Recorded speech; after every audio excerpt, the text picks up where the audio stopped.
Bem, boa noite. Sejam todos bem-vindos, bem recebidos. Alguns rostos já me são familiares, então sejam bem-vindos novamente. Aqueles que porventura estão conhecendo a casa, vindo pela primeira vez, também sejam bem-vindos e bem acolhidos.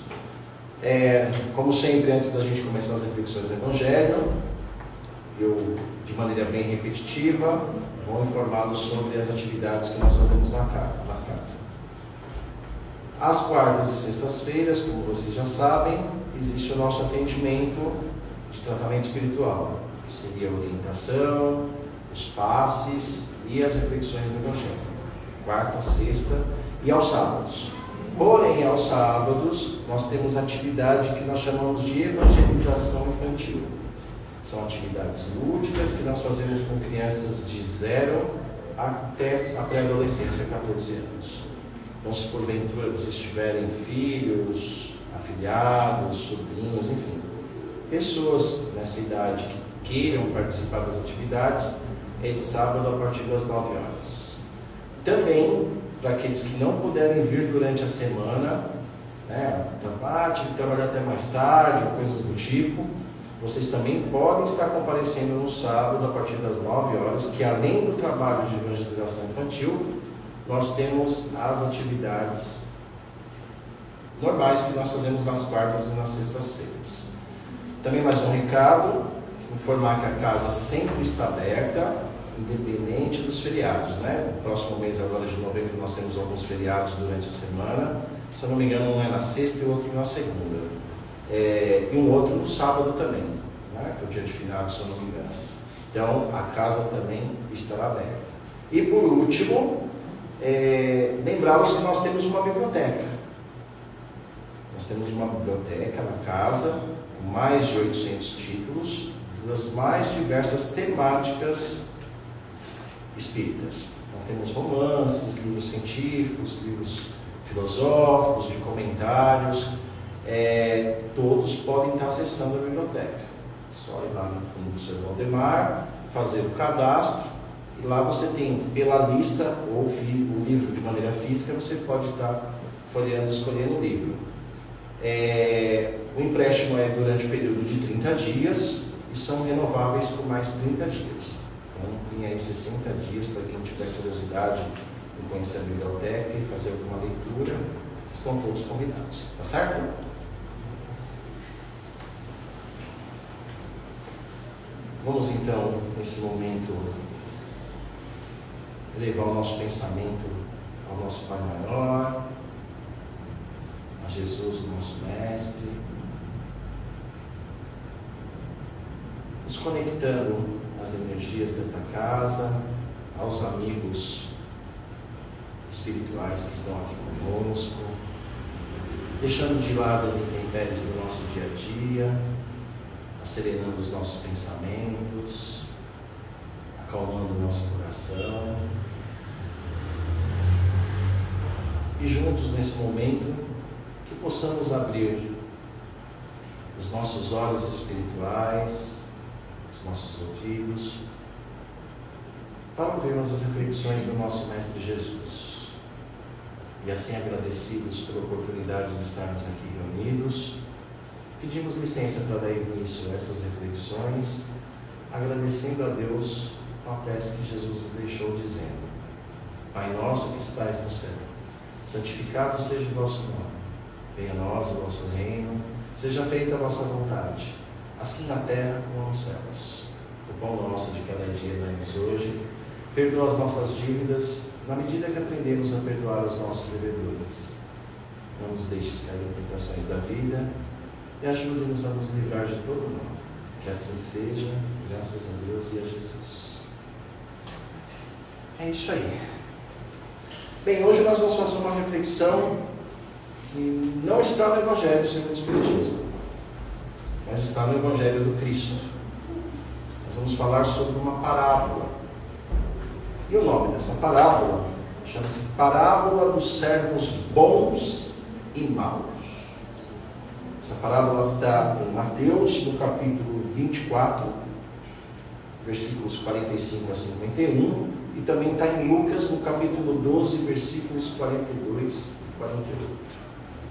Mas antes de falarmos sobre parábola, de fazermos a leitura dessa parábola, eu queria entender se vocês sabem o que é uma parábola.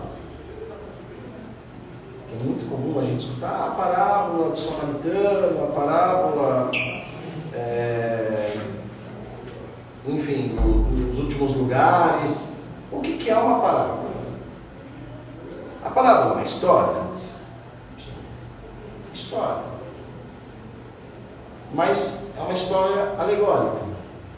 Ou seja, ela tem uma finalidade, que é transmitir, por meio de um fato cotidiano, um fenômeno da natureza, de uma maneira indireta, um ensinamento moral, por meio de uma analogia, por meio de uma comparação. Tá? Você pegar uma situação cotidiana, e em cima daquele fenômeno cotidiano, você transmitir uma mensagem moral. Esse é o significado da parábola. Eu sempre costumo dizer que é diferente da fábula. Qual que é a diferença? A fábula também não traz um ensinamento muitas vezes moral? Sim, mas a fábula eu uso a imaginação. Então, por exemplo, eu posso criar uma raposa que fala, entendeu? Um coelho que dança, enfim. Essa é a diferença de fábula para parábola. Tá? E Jesus utilizava-se das parábolas, ou seja, ele observava na natureza situações cotidianas para transmitir um ensinamento moral, para transmitir as verdades divinas, para transmitir as leis divinas, incentivar as pessoas a buscarem a reflexão com Deus, o autoconhecimento. Se você perceber, todas as parábolas do Cristo é uma forma de exortar, é uma forma de fazer um convite para que todos possam fazer observância das leis divinas. Quem gosta das parábolas, eu particularmente sou fã das parábolas. E confesso que quando eu vou refletir em parábola, por ser usar uma linguagem meio que alegórica, eu tenho muita dificuldade de compreender. Então eu sempre trago esse livro aqui, ó, Parábolas e Ensinos de Jesus, que são as parábolas do Cristo e são comentadas pelo Caimar Schulter. É um livro de 1928, ou seja, daqui a 4 aninhos ele completa um século, mas ele é um livro muito atual. Primeiro que as parábolas sempre são atuais, né? Por mais de serem escritas há mais de 2000 anos. Mas é um livro muito bom que, além da parábola, ele traz as reflexões à luz dos ensinamentos do Espiritismo. Nem tudo que ele escreve, a forma que ele escreve é meio condicionada à época, mas eu acho que é um livro interessante para quem gosta de estudar as parábolas, é um excelente material. E aí nós vamos ler essa parábola. O que nos diz essa parábola dos servos bons e dos servos maus? É uma parábola curta, vou pedir licença para vocês e fazer a leitura. Tá? Vamos lá. Quem é, pois, o despenseiro fiel e prudente, ao qual o Senhor confiará a direção de sua casa, para que em tempo devido distribua o alimento?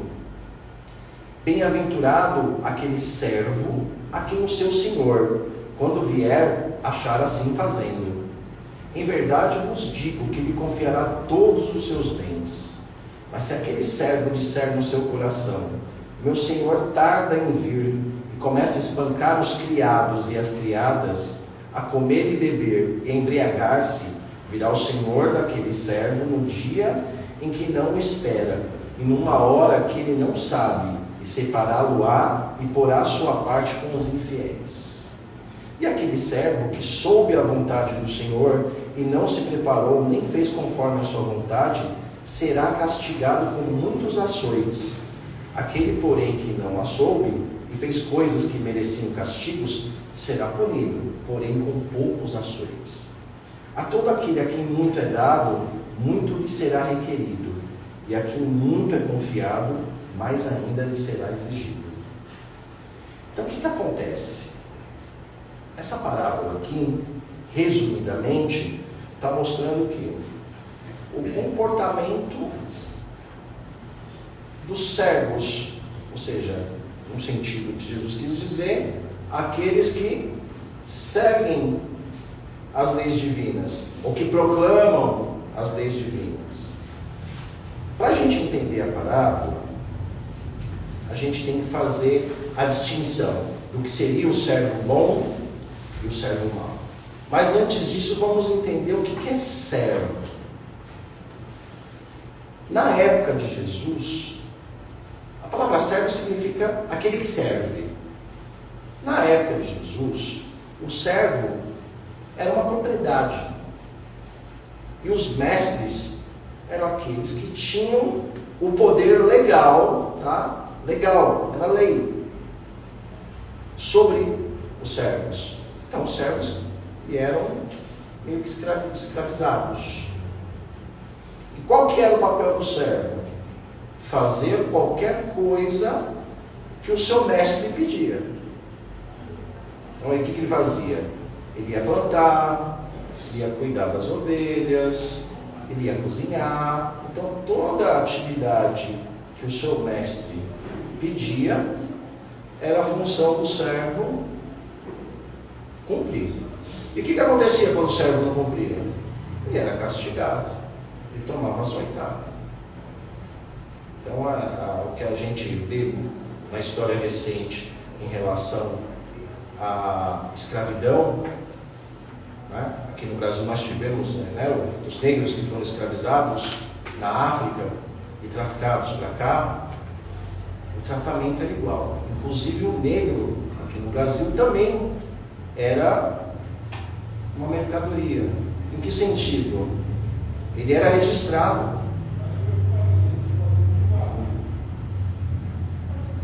O senhor da casa vinha, comprava do traficante, né?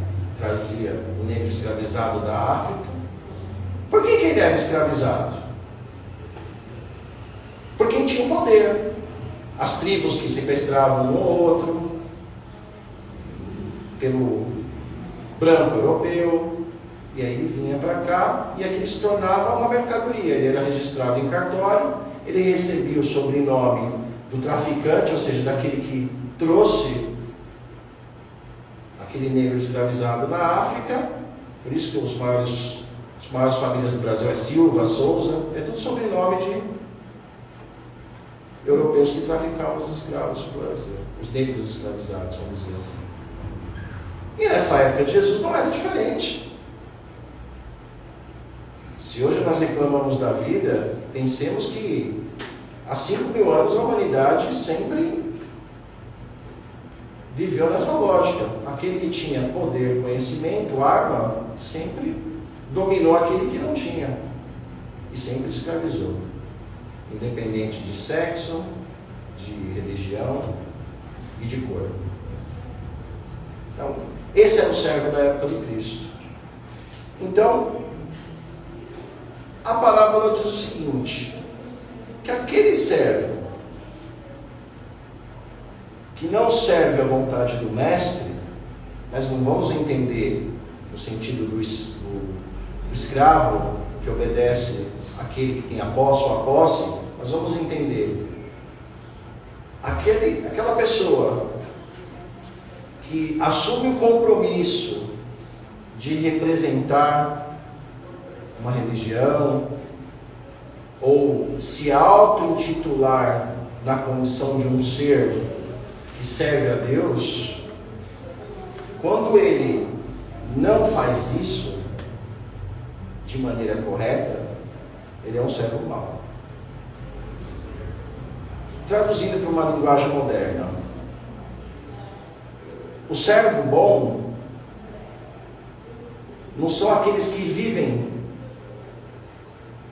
da palavra de Deus, que comem, bebem, se sustentam por meio das verdades divinas. Aqueles que se auto-intitulam representantes de Deus, donos da verdade, obreiros do bem. Esses não são os servos bons. Os servos bons não são aqueles que se acham melhores que os outros e repudiam os outros por não pensarem como ele. Quem é o servo bom? O servo bom é aquele que serve sem interesses, que tem a prudência, que usa a sua palavra para fazer o bem, que pega os ensinamentos que são apropriados por ele, que transmitem esses ensinamentos sem nada em troca, que entende que fazer o bem não é uma virtude, fazer o bem é um dever. Cumprir as leis divinas é um dever. Quando alguém é bom, não é mérito, é um dever. Todos nós temos o dever de fazer o bem. O que é o mal? O mal não é a ausência do bem, como muitos dicionários dizem por aí. O mal é a ignorância do bem. O mal é quando eu ignoro o bem, porque o bem está presente em todo lugar. Porque Deus é amor, Deus é bom, Deus é justo, Deus é misericordioso. Então, logo, se há o mal, é porque há a ignorância do bem, não há ausência. Então, nesse sentido, os bons servos, eles vão buscar ser fiéis àquilo que eles proclamam. Obviamente, sendo honestos na sua condição de servo, compreendendo as suas limitações. O que é você compreender as suas limitações? É ter humildade. O que é humildade? É o reconhecimento das suas limitações. Humildade não tem nada a ver com pobreza material. Tem muitas pessoas pobres materialmente que são extremamente arrogantes, como existem pessoas extremamente ricas que são extremamente simples. Então a humildade não está condicionada a quanto eu ganho ou a condição social que eu tenho, e sim a condição de auto-reconhecimento das suas limitações. Então o servo bom é aquele que vai reconhecer as suas limitações. Ele não vai querer ser melhor que o outro e muito menos se intitular dono da verdade. Agora, aquele que serve por vaidade, aquele que usa o Evangelho do Cristo para interesse próprio, para enriquecer, para ter status, para ter reconhecimento social, ele não está interpretando o pensamento do Cristo da forma correta. Logo, ele não mostra ser sábio e prudente no cumprimento do seu dever evangélico. Porque ele transforma a fé, a religião e o Evangelho do Cristo numa profissão. Vou usar uma linguagem atual. Vive da obra. Vive da fé dos outros. Vive do dinheiro do outro. Agora, aquele que serve de maneira reta, autêntica, por que autêntica? Reconhecendo-se como ser humano, não um escolhido de Deus, não um missionário. Tem gente até que se considera apóstolo. A palavra apóstolo é aquele que viveu o postulado, ou seja, esteve posto ao lado de Cristo. Eu com certeza não fui apóstolo. Então qual critério você se julga apóstolo? O próprio sentido lato da palavra já te contraria. O que é ser um apóstolo? Ou melhor, são as palavras que te qualificam como apóstolo ou as suas ações? A gente conhece um cristão pelo discurso ou pelas obras? Então aquele que serve de maneira reta é o bom servo. Aquele que atende às vontades do Senhor, vamos dizer assim, que busca o cumprimento reto das leis divinas. Que leis divinas são essas, Romano? Está lá em Moisés, tem 10. Não matar, não roubar. Só eu já sou reprovado. Duvido que alguém nunca escorregou numa das 10. Ou pelo menos pensou. Se já pensou, já é um pecador. Então você vê como é que nós estamos distante da perfeição. E o que nos ajuda a evoluir? O que nos faz buscarmos a condição de ser servos bons? A parábola nos diz também: o trabalho no bem. E agora nós vamos dar uma olhada no Livro dos Espíritos. Por que eu vou pegar o Livro dos Espíritos? Porque no capítulo 3 do Livro dos Espíritos, é um capítulo, tá? Está escrito aqui: lei do trabalho. Vou repetir de novo: lei do trabalho. Como assim? O trabalho é uma lei? Sim. Não existe um ser vivo no planeta que não realiza o trabalho. Então vamos ver o que os Espíritos responderam para Kardec sobre o trabalho? Vamos lá, na pergunta 674. Eu vou ler bem pausadamente para vocês. A necessidade do trabalho é uma lei da natureza? Essa pergunta de Kardec aos Espíritos. O trabalho é uma lei natural, por isso mesmo é uma necessidade. E a civilização obriga o homem a trabalhar mais, porque aumenta as suas necessidades e prazeres. Ou seja, é uma condição natural do ser humano, de qualquer ser vivo, trabalhar. Se não existisse o trabalho, nós não teríamos o conforto material e os prazeres que nós temos hoje. Nenhum animal vive sem o trabalho. O que acontece com o cavalo quando quebra a pata? Geralmente eles matam, né? Porque ele não consegue mais sobreviver. Ele deixou de ser útil. E agora vamos ler a segunda pergunta. 675. Deve-se entender por trabalho somente as ocupações materiais? Olha a resposta. Não. O espírito também trabalha, assim como o corpo. Olha só a definição de trabalho. Toda ocupação útil é trabalho. Então, trabalho não é só aguentar o chefe todo dia. Toda ocupação tem uma finalidade útil, sendo por interesse material ou para progresso espiritual, é trabalho.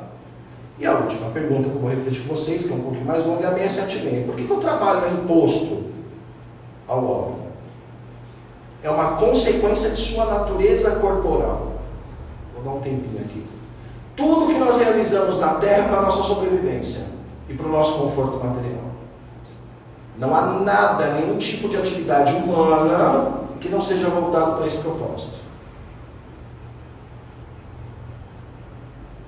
De fábrica, a prestação de serviço, ao desenvolvimento tecnológico, tudo é voltado para o desenvolvimento humano, no sentido de nós mantermos materialmente a nossa sobrevivência.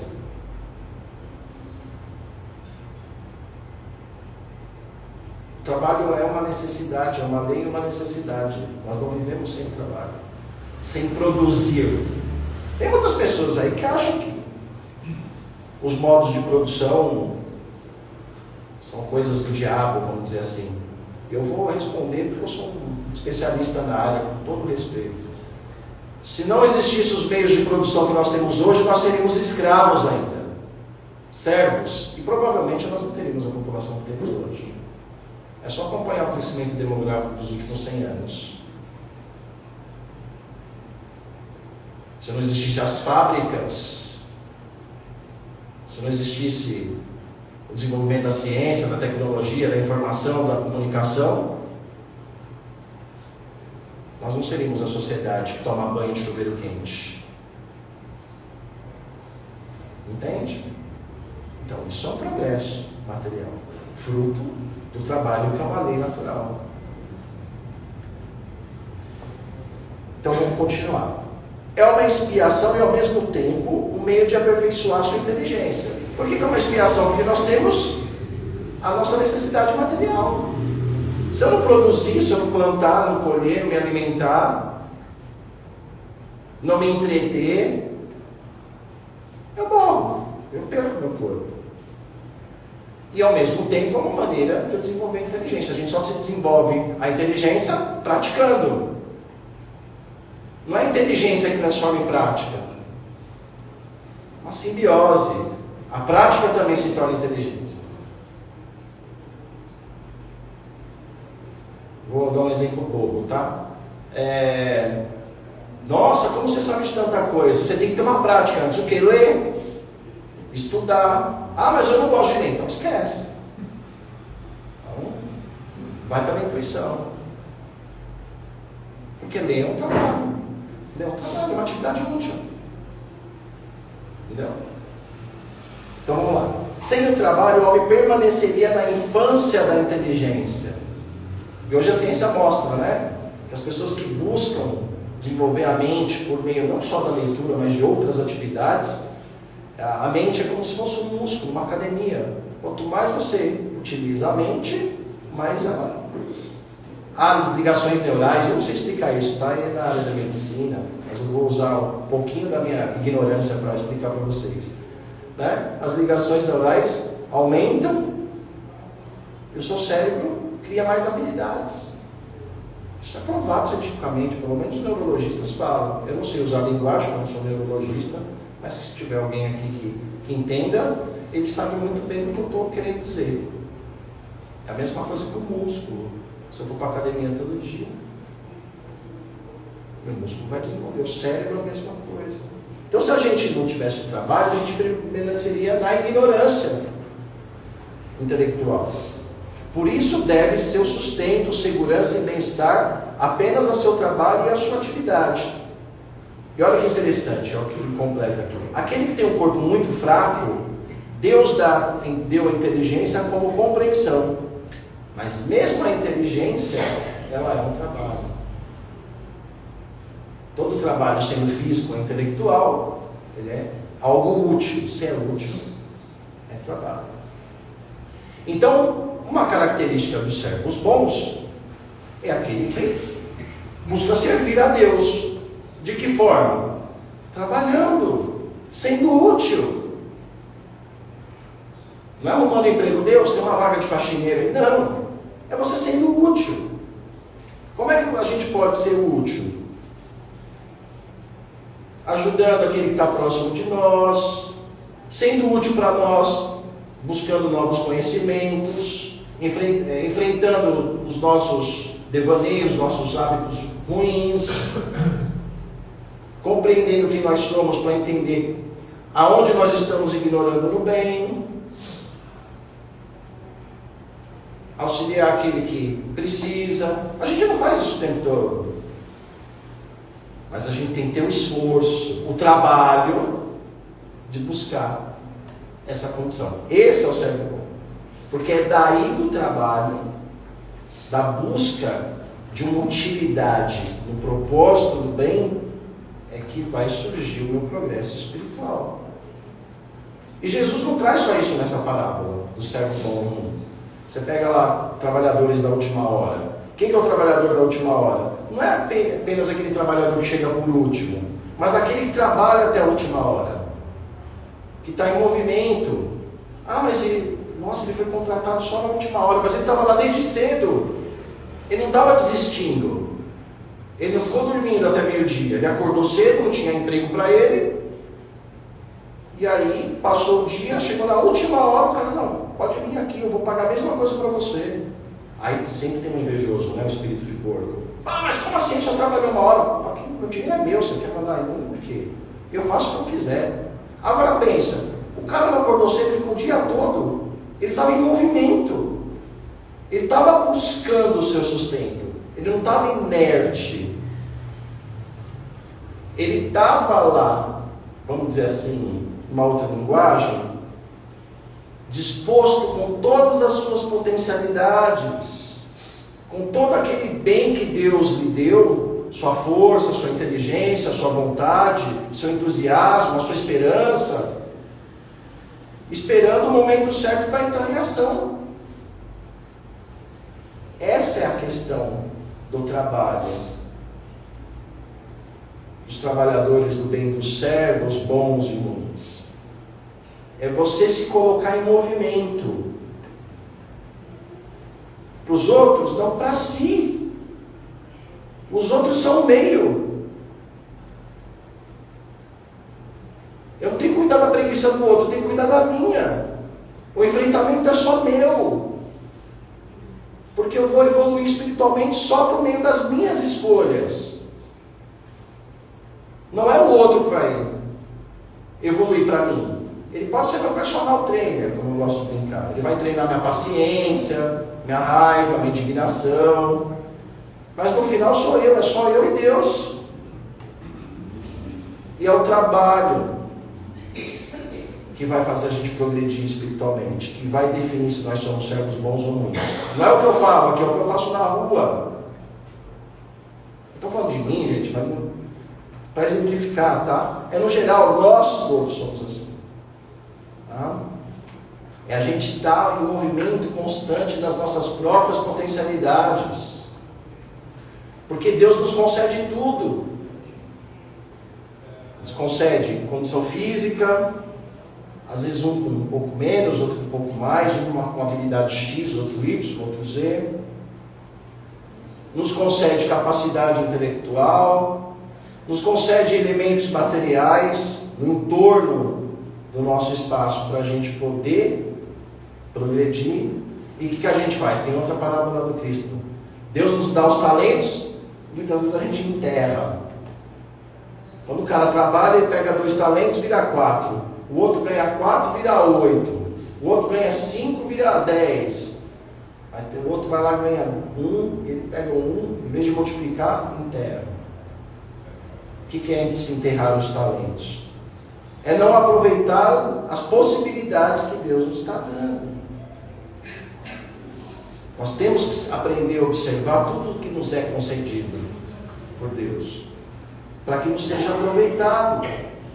Tudo que nos é concedido, não só fisicamente e intelectualmente, mas as situações, as pessoas que estão ao nosso entorno, é para auxiliar no nosso progresso espiritual. Vou dar um exemplo, qualquer semelhança é mera coincidência, tá? Quem é alguém na vida, em algum momento da vida, a gente que já está nos entra, eu sei que não tem todos aqui no entra, mas quem está no entra vai entender. Os que não estão, acho que também vão. Que para pensar, nossa, quando eu tinha essa idade, eu deixei passar cada oportunidade. Se eu tivesse a cabeça que eu tenho hoje, com 25 anos, tudo seria diferente. Tudo bem que a gente às vezes, putz, hoje eu seria rico. Ou então, olha, talvez eu seria feliz. Por que eu deixei escapar aquela pessoa? Ou por que eu não vivi aquela situação? Ou por que eu fiz aquela escolha em vez de outra? Todos nós já vivemos isso? Que bom. Acho que todos nós somos normais. Né? Então, é nesse sentido que nós temos que aproveitar. Por quê? Porque todos nós temos potencialidades. Todos nós temos capacidade de evoluir por meio dessa busca, dessa atividade de nós mesmos e por meio do próximo. Amar o próximo como a nós mesmos.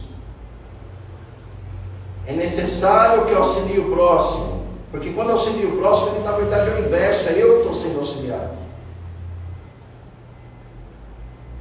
O que Jesus nos diz nessa parábola? Cada um é responsável por aquilo que é dado. E olha quantas coisas a gente tem hoje. Olha o chuveiro quente. Quem nasceu antes dos anos 70, vamos dizer assim, nos anos 70, década de 70, os de 90 acho que não vão entender muito, 2000 então piorou, mas nasceu nos anos 70, sabe? Era bombril para a TV pegar, TV colorida era luxo. Bom, Eu estou falando TV, tá? Meus avós demoraram para saber o que era TV. Ainda mais pobre. Se eu voltar 100 anos atrás, meu Deus do céu. Então, olha o tanto de coisas que nos é dada nessa existência. Ou você acha que nós encarnamos numa década por acaso? Se a gente não tinha que vivenciar esse tempo, essa mudança intelectual, moral, material da humanidade. Agora tem uma coisa. A quem muito é dado, muito será cobrado. Também nos diz essa parábola. Quanto mais recursos nós temos, maior a nossa capacidade de se mover. Eu não lembro a fonte da pesquisa, mas dizem que de 100 anos para cá, 100 anos, para a história isso daí é... E para a vida imortal, então, deve ser um pingo de areia no deserto. Em 100 anos, o ser humano, ele pensa 50 vezes mais rápido. E, se eu não me engano, tem mais de 100 ações, algo assim que ele diz na pesquisa. Nós fazemos 100 coisas a mais do que nós fazíamos há 100 anos, no mesmo espaço de tempo. Graças aos instrumentos, né? Técnico, científico, informacional, como dizem alguns intelectuais aí. O que eu quero dizer? Não tem desculpa. Não tem desculpa de eu dizer que eu não sabia. Não tem desculpa mais de uma criança chegar hoje numa escola, sair da escola sem aprender a ler e escrever. A não ser que ela tenha uma deficiência. Se ela não tiver, não tem desculpa. Ela tem escola, tem professor, tem recurso tecnológico, tem TV, tem celular, tem computador, tem informação. Ah, mas muita informação é falsa. Busca entender, busca a verdade. Que bom que existe informação falsa. Que aí faz você buscar a verdade. Como diz Sócrates, né? Aprender, é bom aprender pela mentira. Por quê? Porque a mentira estimula a buscar a verdade. Então não temos mais desculpa. Quem muito é dado, muito será cobrado. Agora, quem vai tomar mais açoitada, vamos dizer assim. Agora, quem muito é pouco lhe é dado, pouco será cobrado. Eu não vou cobrar de alguém que teve menos condições aquilo que alguém que teve mais condições poderia ter feito. Quanto menos recursos você tem, menos você consegue executar. Quanto mais recursos você tem, mais a sua capacidade de execução. Então, aquele que possui, que sabe a vontade do Senhor, como diz na parábola, e não se preparou, não buscou se movimentar conforme a sua vontade, vai ser castigado com muitos açoites. E que serão esses açoites?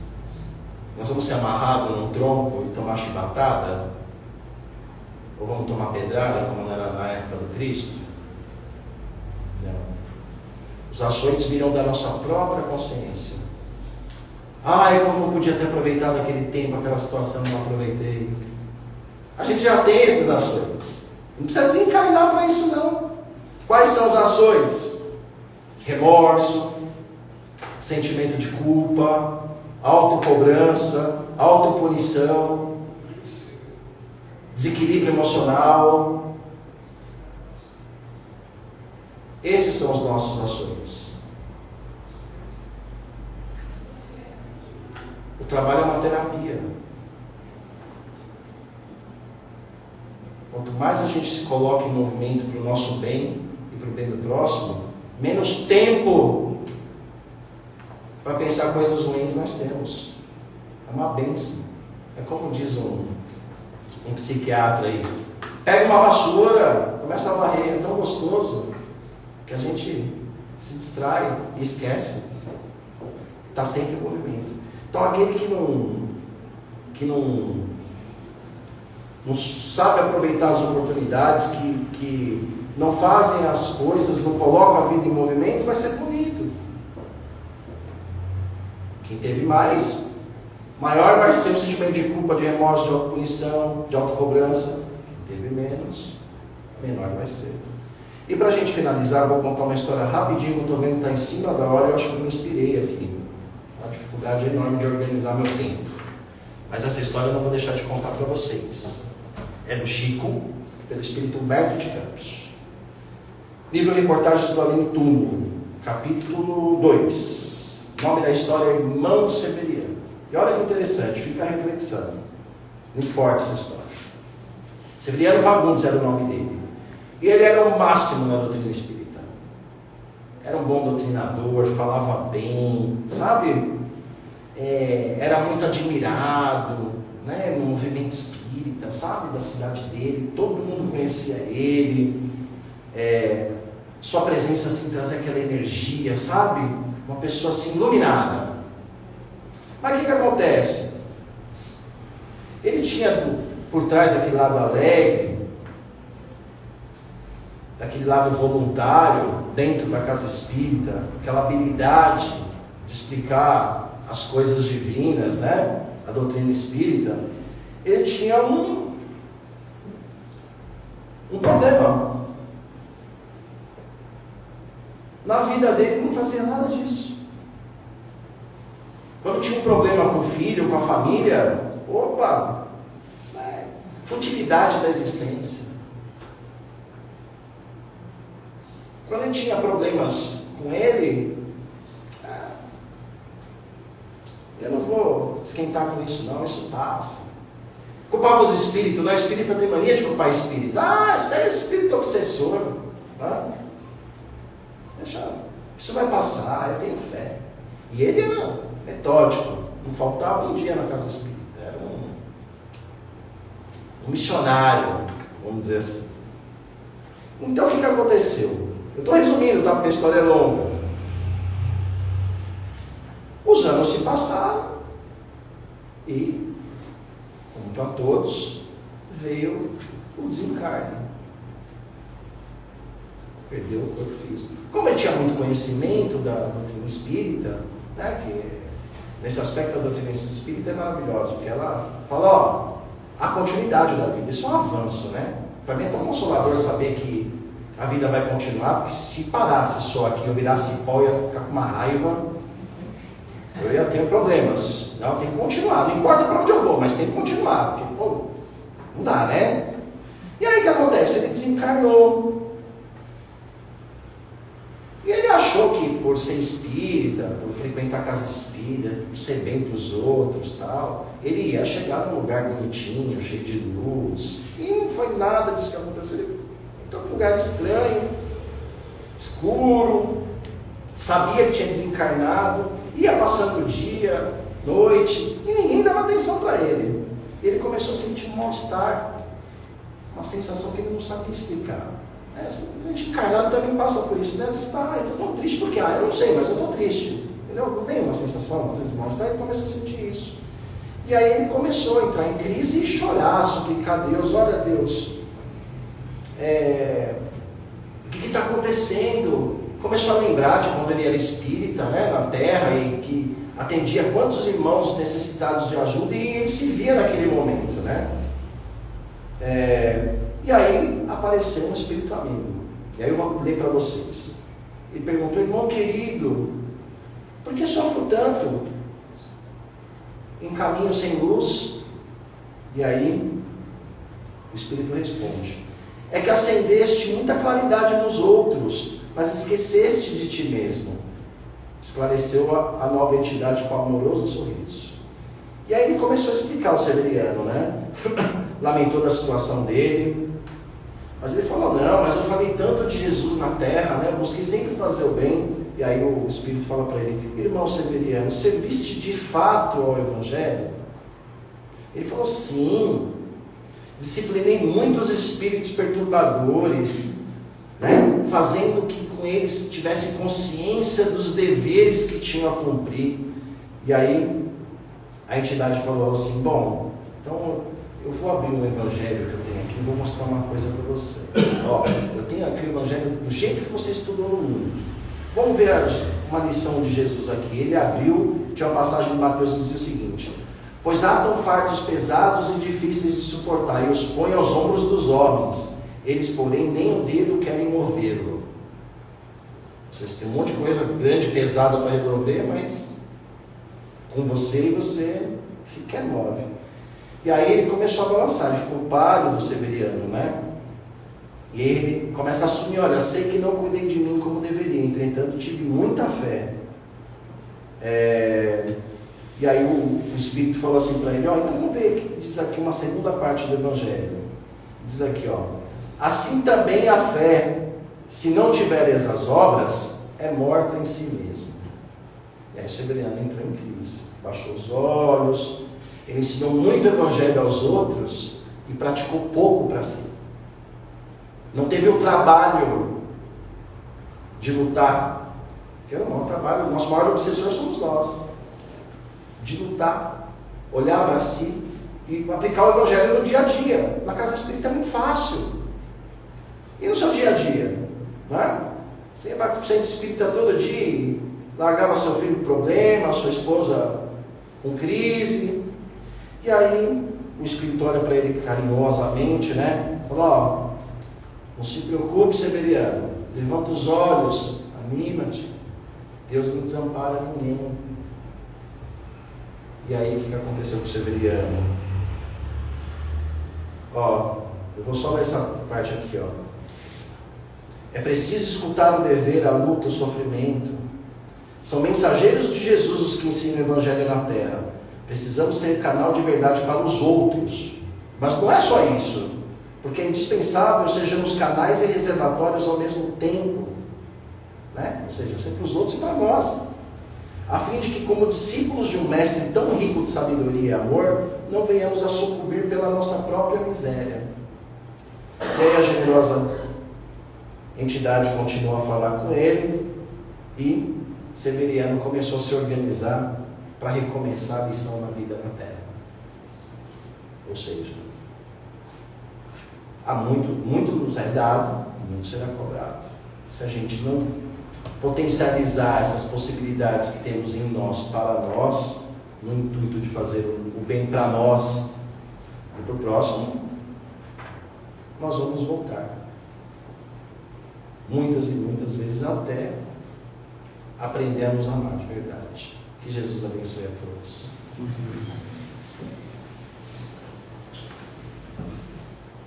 Vamos então nesse momento agradecer a Deus, a Jesus, aos amigos espirituais por mais uma oportunidade de refletirmos sobre o Evangelho. Que essas palavras possam ser absorvidas por nós, de acordo com as nossas necessidades, nosso entendimento, que ela possa ser também colocada em prática no nosso dia a dia.